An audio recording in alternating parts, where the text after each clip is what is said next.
አንድ ታሪክ ልንገራችሁ። እኔ ልነግራችሁ እችላለሁኝ ይሄንን ታሪክ። እነርሱ አላወቁም ነበር፣ ማለቴ ጓደኞቼ አላወቁም ነበር። ምርጫ ነበረኝ ወደ ቤቴ ለመሄድ።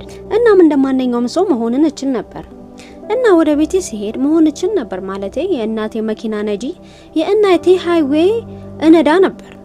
እናም የአባቴ ስራ አስኪያጅ መሆን ነበር። ያንን ነበር የማደርገው። ነገር ግን እኔ ልክ እንደ ሙሴ ነበርኩኝ፣ ልክ እንደ ዮሴፍ የተወሰደ ከቤተሰብ የተወሰደ ለቤተሰቡ ሲባል። ታውቃላችሁ፣ ከተረዳችሁ ትረዳላችሁ። ነገር ግን ራሴን ወደ ምቹ ያልሆነ ሁኔታዎች አስገብቻለሁኝ። ቤት ነበረኝ የምተኛበት። ነገር ግን ተመልከቱኝ፣ እኔ ወደ ወንጌል ስርጭት በመውጣበት ጊዜ ህብረቶችን ለመጀመር ወንጌል ስርጭት ከህብረቶች አንዱ ሄጄ ነበር ለመጀመር። ነቀዴ ፌደራል ፖሊስ ነቀዴ ይባል ነበረ። ትምህርት ቤት ለመጀመር ሲሄድ መንገዱን ተመልከቱ የነበረው።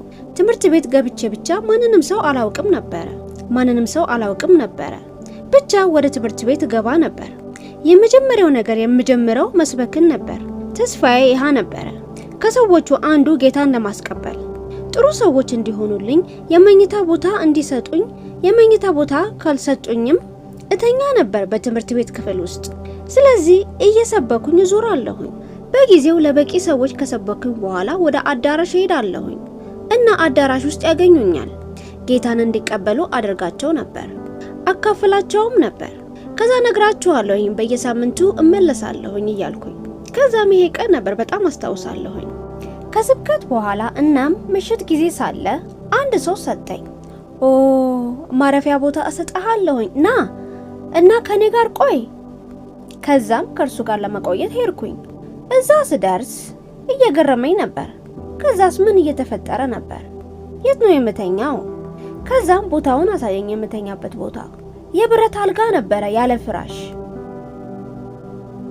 እሱ የተኛበት አልጋ ከፍራሽ ጋር ነበረ። እናም የብረት አልጋ ያለ ፍራሽ ሰጠኝ። እኔ የክርስቶስ አምባሳደር ነኝ ካደምም አልኩኝ በዛ ፍራሽ በሌለው የብረት አልጋ ላይ። አስቡት ምን ያህል ጊዜ እዛ ላይ እንደምጋደም። ቤት ነበረኝ። አባቴ የራሱ ቤት ገንብቷል። የራሴም ክፍል ነበረኝ በቤት ውስጥ። የራሴም አልጋ ነበረኝ። የቤት አልጋ ላይ ነበርኩኝ። ግን እዚህ ምን ነበር የማደርገው? የመንግስቱ ቢዝነስ ንግድ። እናቴ ቤተሰቦቼ የት እንደነበርኩኝ አላወቁም ነበር። እዛው ነበርኩኝ። የመንግስቱ ንግድ።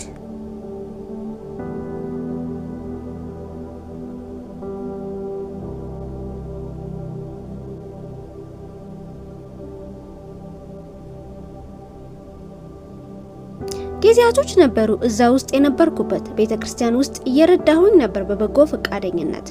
በዓሎች የምኖርበት ቤት አልነበረኝም። አምልኮ ሲያልቅ ሰዎች ሲሄዱ ይሄዳሉ። ትንሽዬ ቦታ መድረክ ላይ ፈልጌ ሱፌን አወላልቃለሁኝ፣ ራሴንም አስተካክላለሁኝ። እናም እዛው ተኛለሁኝ። በሚቀጥለው ማለዳ ሱፌን ለብሳለሁኝ። ሚሊየን ዶላሮችን እመስላለሁኝ።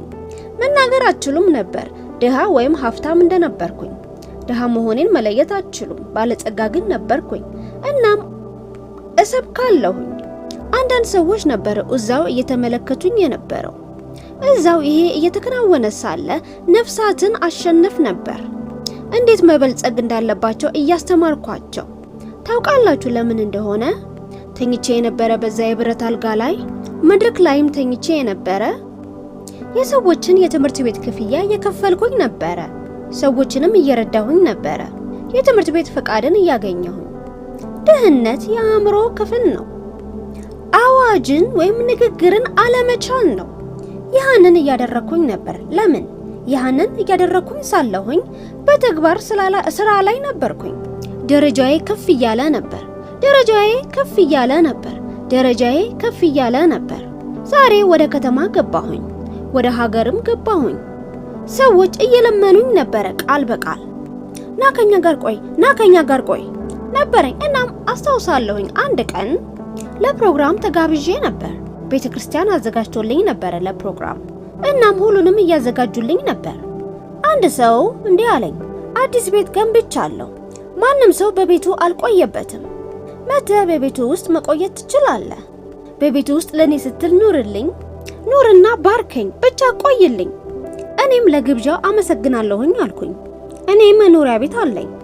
ባላውቅ ዶሮ ከመንግስቱ ጋር አግባብ ያለው ግንኙነት የነበረኝ ድንጋይ ብቻ ቢሆንም ወይም የሚነጥር አልጋ፣ ዛሬ ያለኝ ሁሉ ነገር ያለበኝ ነበር። የትምህርት ቤት ክፍያ እንዴት መክፈል እንዳለብኝ ያለበኝ ነበር። እንዴት ክራይ እንደምከፍል ያለበኝም ነበር። ያንን እንዴት ማድረግ እንዳለብኝ።